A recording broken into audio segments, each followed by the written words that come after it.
Welcome to the Build a Life After Loss podcast, uplifting support for your grief and healing journey. We're here to encourage your hope in the future and strengthen your confidence so that you can build a life of purpose and joy. I'm your host, Julie Clough, certified grief coach. Hello, my friends. Welcome to episode 93, The Frustration Gap. Doesn't that sound fun? Frustration is such a common emotion. It's a very common emotional experience for people, especially when they're dealing with grief. If you're dealing with grief, your frustration is probably heightened. Today, we're going to learn how to identify frustration and its cause in our life and learn what to do about it. If you find yourself frustrated often, you're not alone. And ignoring your frustration or avoiding situations that cause it is not helpful either. We can get to the point where we're avoiding everything if we use avoiding or ignoring as a solution for frustration. The solution for frustration comes down to really identifying what's going on and then learning what to do about that. It's important to recognize where it comes from so you can learn and grow and you can start to eliminate some of your triggers around frustration. Think of, if you have kids, or even if you don't, or if you've ever been a kid, think back on learning hard things. Think back on learning math or learning to ride a bike or anything. I look at kids, especially when they have older siblings that are able to do certain things and the younger kids aren't able to do those things, and there's this frustration. And the frustration is the emotion we may commonly feel when there's a gap. There's the gap between what we want to experience, what we want to have happen, what we want to know or learn, and the level that we're currently at. And that's what happens with kids when they're looking at their older siblings and they're going, well, they can play the piano. Why can't I? They can ride a bike. Why can't I? And then there's this gap. As adults, we experience the same thing. And that gap creates the frustration. I called it the frustration gap, but it's that gap that we have certain thoughts about, that gap between where we are and where we want to be or what we want to experience. And that's when we feel frustration. When we experience the gap, we can change the emotion we associate with the gap. Okay. So let's talk about how we might do that. If you've heard of the model, the think, feel, act model, when I talk a lot about thinking and feeling and how the way we think affects how we act. The way we think affects how we feel. Sometimes we see the model as feel, act, think, but there's always thinking before feeling. So sometimes you'll see them talk about how, we'll have a feeling, we'll act on it, and then we'll think. But our feelings always come from our thoughts. There's no question about it. That one idea, learning that our feelings always come from our thoughts. And I know there's probably models out there or thoughts out there that sometimes we just feel and then we act and then we think. But really there was thinking ahead of the feeling, then we act, and then maybe we think again and we think differently about it. But thinking always comes before feelings. When you understand that, it changes everything. Sometimes the thought, and one of the reasons I think that we think that feelings sometimes come first is because sometimes the thought is so well practiced that it looks like it's feel, act, think. But there was still thinking that happened before the feeling. It's just so well practiced that we don't recognize the thoughts that we had previous to the feeling. Let me give you an example. Think about a college student in algebra. Let's think about a college student who doesn't particularly have natural skills in math, and they might think they're trying to tackle algebra, and they might think, I should understand this, and then they feel this frustration, and then they act with a response of anger or irritation. They give up. They lose hope. This can become so learned.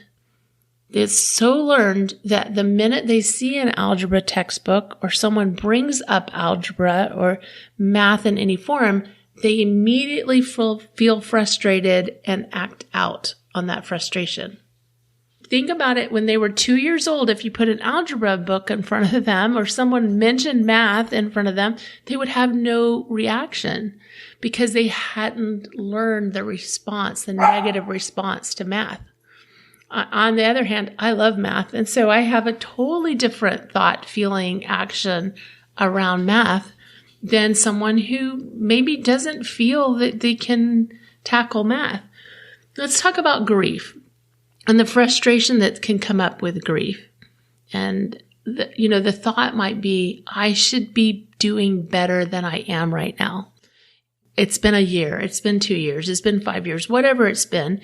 If you have the thought, I should be doing better. What's wrong with me? There is something wrong with me. I should be doing better.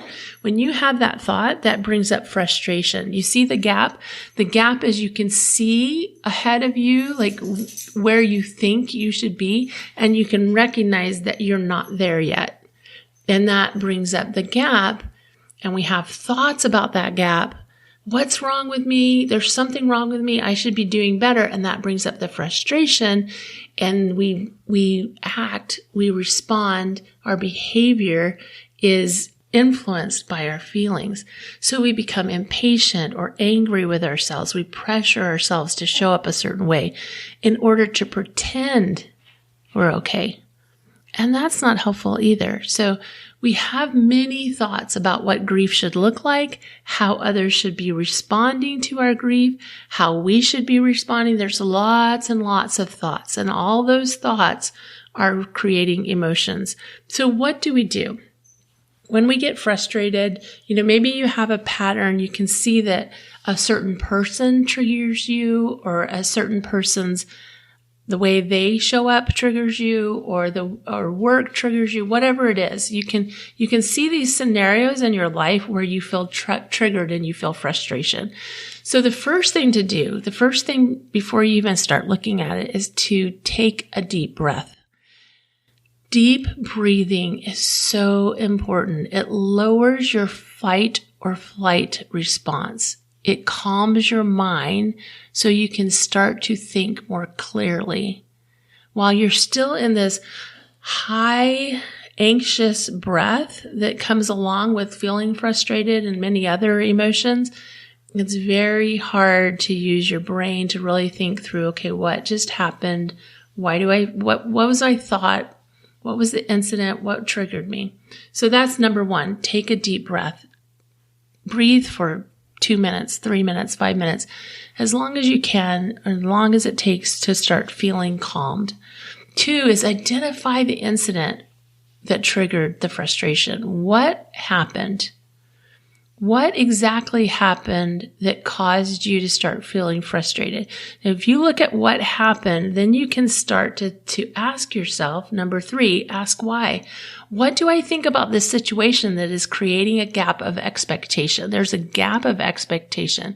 Something happened and your thoughts were it should be different than it is, and then that created frustration. Number 4 is to accept there is a gap. Now, this is the hard part, but it can be done. And I'm going to tell you a little bit about how it can be done. So you allow the gap. You allow not knowing, or not being where you want to be, or somebody else not being where you think they should be. A common thought that I really, really like to think is it's okay. For example, let's say my thought is, I don't know how to do this, but I can add, I don't know how to do this, and that's okay. See how adding that's okay neutralizes the gap we are seeing between where we are and where we want to be. I don't know how to do this, and that's okay. I don't know how to grieve, and that's okay. I don't know how to do math, and that's okay. Like, just neutralize it. I want you to just try that sometime. Just take the thought that's causing you problems, it's causing some negative emotion, and add, and that's okay to the end of it. Do you see how that kind of neutralizes it? It kind of calms it down, and it puts you in a space of acceptance. That's the new emotion that comes up, is acceptance. Because if we can't accept where we are, it's very difficult to get where we want to be, because we're just going to stay in frustration. So that's the next step, is just to accept that there is a gap. And if you want to take the next step, then that is you've identified the gap, and identify what's my next step. You don't have to take the gigantic leap from being a kindergartner to being a college student. You don't have to take that gigantic leap of knowledge or understanding or expectation or any of that. Just, what is the very next step? What can I do this week that would take 5 to 10 minutes that would get me a little closer to where I want to be?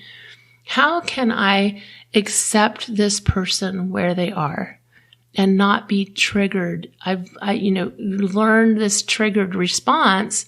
It's really easy to express frustration to others. To go a little deeper, you can ask yourself, what beliefs are underlying my current frustration? You may have a limiting belief that is long held. Something that you have believed since you were a child, that if you examined it, you would go, oh, I don't know if this is really the way I want to think anymore. If you can neutralize that limiting belief, you may be able to neutralize a number of frustrations. The frustration that is stemming from a long-held limiting belief, it might just uproot a whole system. For example, my dad showed up a certain way when I was growing up. And, if there was a car repair that had to be done or something, and it wasn't going well and the shop wasn't doing what they were supposed to be doing, like, he had a certain way that he would respond to that. And when I got married, and we were actually, in my first marriage, years ago, my first husband and I were in a car accident on the way to our wedding. This is a true story. It's wild.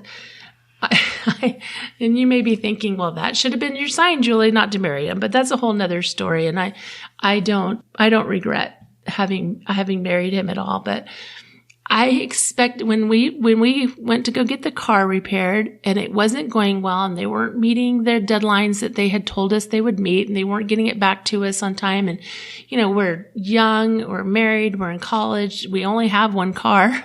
So it was a challenge for us. And I expected my husband to act the same way that my dad did. I had this belief that this is what husbands do, that they continue to follow up and aggravate the shop or whatever until they get their way. And I just was kind of a belief that I had. It was a limiting belief that I had. And when I finally realized, and so I was frustrated because I didn't see him taking those actions that I kind of expected him to do, to kind of lower the boom and, make them do it the way that we wanted it done and in the time we wanted it done and so forth. When I examined that and I realized, okay, this is coming from an experience as a child, seeing things done a certain way. Maybe that's not the way it needs to be done. Maybe there's a better way. That's what I learned, there was a better way. There was a better way, and I didn't have to have this expectation that my husband was going to respond a certain way. That's what I mean by really looking at it and going, okay, why do I feel frustrated, and what am I thinking here, and what does this stem from? Was there something that happened previously, especially when you find yourself, and I'm dealing with some of this myself. This is what a lot of times when I bring topics to you, it's because it's something that I'm experiencing. I got sick last month, and right in the middle, a week after the book launched, or right about the same time the book launched, I started running a fever. We were moving. There was all this stuff going on, and I was sick, and the frustration was really high because my expectation was that I was going to show up and I was going to do all these things, and I was going to continue to do all these things that I've been doing, and that I was going to be able to pack and that I was going to be able to launch my book successfully and all these things. And I had to I had to recognize that my circumstance changed and I needed to think differently about it, and I needed to take care of myself and not be so caught up in the gap between my expectations and what was happening. This I think, is just a really, really important topic. I think everybody needs to understand frustration a little better. When you find yourself frustrated quickly with a situation, there's a limiting belief there that needs to be unpacked and neutralized. So that's my hope for you, is that you'll take these steps, that you'll take a deep breath, that you'll identify and really write out the incident that triggered the frustration. Ask yourself why. What's creating a gap? How is this creating a gap of expectation? And then being able to accept that gap and maybe look at underlying limiting beliefs that are in there as well. I am taking off the month of August. I am not going to, you're not going to have new episodes again until September. And I'm super excited to come back in September with a number of interesting topics that I'm looking forward to sharing with you.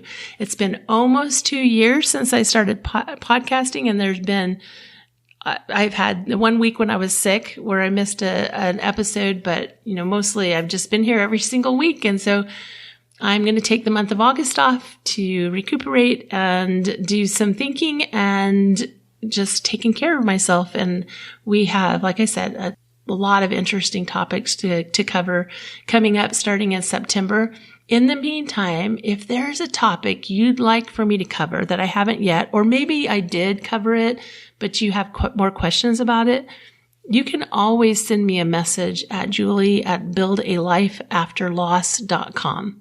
Just email me there and say, hey, I loved this topic. I have a couple questions, or would you talk about X, Y, or Z? I would love to hear from you. I'd love to hear what your experience has been. And remember, if you want help with your grief moving forward, schedule your free discovery call. Like I said, it's free. We'll talk for about 45 minutes. We'll talk about where you are, where you want to be, how how we can work together to really help you to understand your grief and to be able to start in that process of healing and resolving. If this episode has been helpful to you, will you please subscribe, rate, and review? You guys have a fabulous month. Usually I say have a beautiful week or something similar, but I'm going to say have a fabulous month, and I will talk to you again in September. Remember, I believe in you. Love you. Bye.